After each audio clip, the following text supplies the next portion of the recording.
నమస్తే, welcome to cine talkies. టాలీవుడ్లో రానున్న సినిమాలు అన్ని పాన్ ఇండియావే. వీటిలో బడా హీరోల సినిమాలు కూడా ఉన్నాయి. అయితే ఆడియన్స్ ఆతృతగా ఎదురు చూస్తున్న సినిమాలు చాలానే ఉన్నాయి. అయితే ఈ పాన్ ఇండియన్ సినిమాలు ఇప్పుడు 2 పార్టులుగా రావటం అన్నది సర్వసాధారణంగా మారింది. దేవర 2 పార్టులుగా రానుందని ప్రకటించేశారు. సలార్ 2వ పార్టు కూడా సిద్ధమవుతోంది. పుష్ప 3వ పార్టు కూడా ఉంటుందనే రూమర్లు కూడా వినిపిస్తున్నాయి. ఇప్పుడు పుష్ప 2వ పార్ట్ పుష్ప ది రూల్ శరవేగంగా షూటింగ్ను చేస్తున్న సంగతి తెలిసిందే. దేవర రిలీజ్ డేట్ను ఎప్పుడో ప్రకటించేశారు.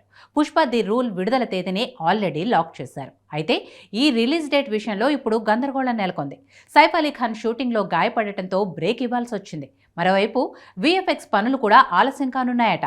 దీంతో దేవర అనుకున్న టైంకి అంటే ఏప్రిల్ 5న వచ్చేందుకు అవకాశం లేదని తెలుస్తోంది. అందుకే ఆ డేట్ను దిల్ రాజు తీసుకున్నాడు. తన ఫ్యామిలీ స్టార్ను దించేందుకు రెడీ అయ్యాడు.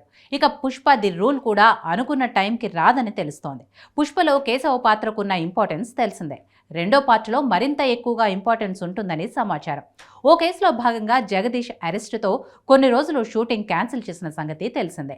ఆగస్టు 15న పుష్ప రావటం అసాధ్యం అన్నట్లుగా సమాచారం. కానీ అదే డేట్కు తీసుకురావాలని చిత్ర యూనిట్ బాగానే కష్టపడుతోంది. హాయ్, హలో, మెస్మరైజ్ చేసే మూవీ ముచ్చట్లు, రిలీజ్ అయిన వెంటనే రివ్యూస్, మీ అభిమాన తారల రియల్ స్టోరీస్, సినిమా సమాచారం ఏదైనా క్షణాల్లో మీ చెంతకు. మరింకెందుకు ఆలస్యం, యోయో సినీ టాకీస్ ని సబ్స్క్రైబ్ చేసుకోండి. హలో హలో నోటిఫికేషన్ కోసం గంట కొట్టడం అస్సలు మర్చిపోకండి.